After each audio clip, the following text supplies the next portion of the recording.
The last thing was about the developments in the Internet of Things. How you think the industry will keep up with that, and do you think it will, and kind of what hazards do you see with not keeping up with that? I know you touched on it a little bit, but I just wondered if anybody else had kind of more input for that.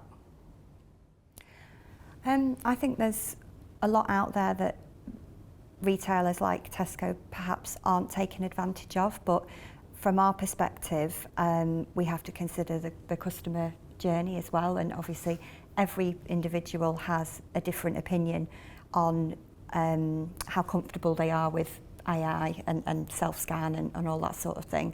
So we have to be very mindful of that as well. And I think there's a time and a place. It just has to be the right time. I think for the end user, you've got quite a diverse customer base as well, haven't you? So, and a diverse knowledge of technology as well that you have to adapt to. In SafeLock specifically, a new standard has in the last year been developed to cover locks that are called distributed systems, that covers locks that are networkable, but it's taken a long time to get to that point, even though we've had the technology for 11, 12 years kind of thing. But it's that aspect of some customers will need to start using it before perhaps it's regulated and certified in that way.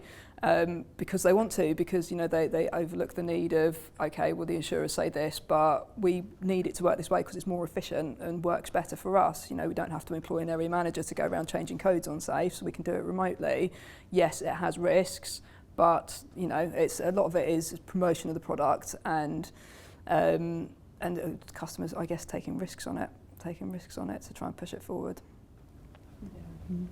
I think from our perspective, particularly with Nimans have probably seen about the Internet of Things, and hence why they've now, and the Midwich group that we're part of, and the fact that we've got different categories that are looked after. So we have security, we have AV, we have networking, we have the telephony, the UCs, the meeting rooms, and they're all part of these IP endpoints, which a lot of customers are now adapting to think, actually, this is my customer, I've got a relationship with them. So if I'm putting in a meeting room and there's a new bill going up, well, I'm going to put the Cat5 in. Why won't I put the cameras in? Why won't I put the access control in the meeting room systems? So, and the natural aptitude of learning about technology is merging together. There may be a bit more detail known, I think, on some of the setting up of the product, of the the recorders, and knowing exactly what to do on that side. But that is quite trainable. And the AV, the way that fits in. So I think they're ahead of the curve a little bit with that whole Internet of Things and trying to merge customers together to have that sort of one-stop shop type scenario. A holistic approach, isn't yeah, it? I mean, it's dangerous because you're diluting knowledge a little bit, but I think that's where the future of tech is going. I think security may get lost in the whole tech of sweating the asset of everything that's on a piece of Cat5. Think about it from a domestic perspective. So smart homes is the way we're going now.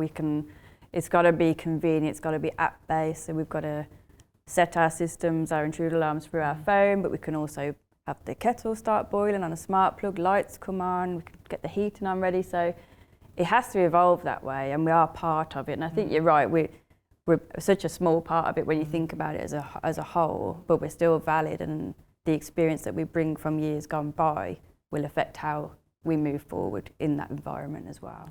I always think of Back to the Future, where it's a fingerprint in the future, which we've passed 2015, I think it was, but we've passed that point now. But it still makes me wonder: would I be comfortable personally having a door lock on my front door that I control with my phone?